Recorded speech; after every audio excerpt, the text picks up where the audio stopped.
এসে দাঁড়ানোটা আমাদের জন্য আসলে এতটাই লজ্জাজনক যে আমরা এখানে সবাই যতজন আসতে চেয়েছিলেন সবাই আসতেও পারে। কেন লজ্জাজনক? এই রাজি থেকে আজ থেকে 2 মাস, কিছুদিন আগে 2 মাস 10 দিন মতো আগে স্লোগান দেওয়া হচ্ছিল, হলের তলা ভাঙবো আমার ভাইদের আনবো।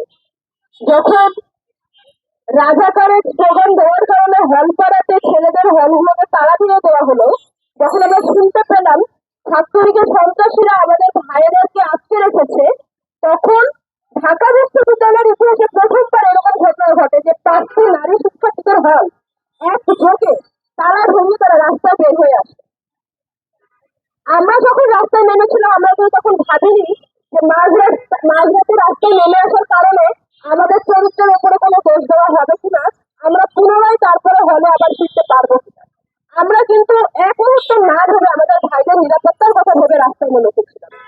অত্যন্ত দুঃখজনক বিষয় যে তারপরে আমরা কখনো আলাদা করে দেখি নাই মেয়েদের উপরে হওয়া কোনো অন্যায় নিয়ে শুধুমাত্র ছেলেরা দাঁড়িয়েছে এবং আন্দোলনে তারা সংহতি জানানো ছাড়া আর বেশি কিছু করেছে এমনটা আমি কখনো দেখি নাই।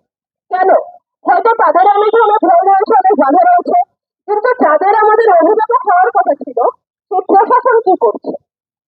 সেদিনের প্রশাসন চুপ ছিল, আজও প্রশাসন চুপ। সাধারণ ক্ষমা, ফৌজদারি অপরাধ, এমনকি এমনও বলা হচ্ছে যে আবেগের বশে নাকি আমাদের উপরে হামলা করা হয়েছিল। আবেগের বশে কখনো একটা মানুষকে মেরে মাথা ফাটিয়ে দেওয়া যায়? এখন সবাই হয়ে গেছে তাদের পরে সন্ত্রাসী, সবাই হয়ে গেছে তাদের পরে ছাত্র। কিন্তু এই ছাত্রলীগের ছত্র ছায়াতে এক একজন যখন 5 বছর 6 বছর হলে থাকে, সেখানে দেশপ্রেম করে ছেলেদের উপর অত্যাচার করে, আর মেয়েদের হলগুলোতে পুনর্বাসনের নামে বর্তমানে কি চলছে? মেয়েদের হলগুলোতে ছাত্রলীগের নেতৃত্ব ছিল মা বাপের মতো। নিশ্চলে একটা মেয়ে ওদের বিরুদ্ধে কথা বলতে পারতো না, তাদেরকে বলতে পুনরায় রাখতো। অথচ এখন সবাই হয়ে গেছে ভিত্তি, সবাই চাপে পড়ে ছাত্রলীগ করেছে। এই সমস্ত কথা বলে আমরা দেখতে পাচ্ছি হলগুলোতে, বিশ্ববিদ্যালয় ডিপার্টমেন্টগুলোতে ছাত্রলীগের সন্ত্রাসীদের পুনর্বাসন করা হচ্ছে।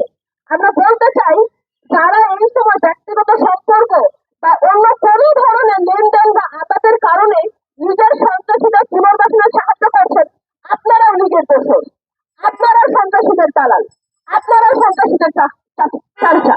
আপনাদের এই চামচামি, এই দালালের কারণে মেয়েরা কেন বিশ্ববিদ্যালয়ের বহুদিন কেউ কোনো বিষয় পায় না।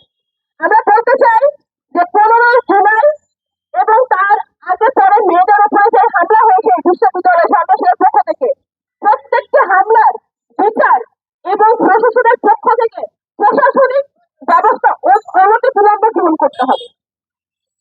আমরা নিজের সন্ত্রাসীদের সঙ্গে একসঙ্গে ক্লাসে বসবো না। একই হলে নিজের সন্ত্রাসীদের সঙ্গে আমরা থাকবো না। যদি বিশ্ববিদ্যালয়ের প্রশাসন, কোন শিক্ষক, কোন শিক্ষার্থী বা কোন দায়িত্বরত ব্যক্তির প্রত্যক্ষ বা পরোক্ষ মদদের ফলে লীগের সন্ত্রাসীরা পুনর্বাসিত হতে পারে, আমরা তাদেরকেও লীগের দোষর হিসেবে চিহ্নিত করে শাস্তির আওতায় আনতে চাই। আমরা আজকে আমাদের এখান থেকে ঘোষণা দিতে চাই, অনতিবিলম্বে প্রশাসনিক ব্যবস্থা গ্রহণ করুন এবং সন্ত্রাসীদের চিহ্নিত করে শাস্তি নিশ্চিত করুন। যদি সেটা করা না যায়, বিশ্ববিদ্যালয়ের এবং ধীরে ধীরে সারা দেশের সকল নারী শিক্ষার্থীরা রাস্তায় নেমে আসবে এবং একটি নারীও যতক্ষণ না তার বিচার পাবে ততক্ষণ আমরা রাস্তায় থাকবো। আমরা আমাদের আন্দোলন যতদূর পর্যন্ত সম্ভব আমরা কঠোর করবো। প্রয়োজনে নারী শিক্ষার্থীরা ততদিন পর্যন্ত ক্লাসে ফিরবে না যতদিন পর্যন্ত না বিচার নিশ্চিত হচ্ছে। আমরা প্রশাসনকে আহ্বান জানাতে চাই, নতুন বাংলাদেশে সকলে পরিবর্তনের পক্ষে কথা বলছে, আপনারা পরিবর্তনের পক্ষে এগিয়ে আসুন এবং নারী শিক্ষার্থীদের সাথে হয়ে যাওয়া ঘটনার বিচার নিশ্চিত করতে আমাদের সাহায্য করুন, আমাদের পাশে থাকুন।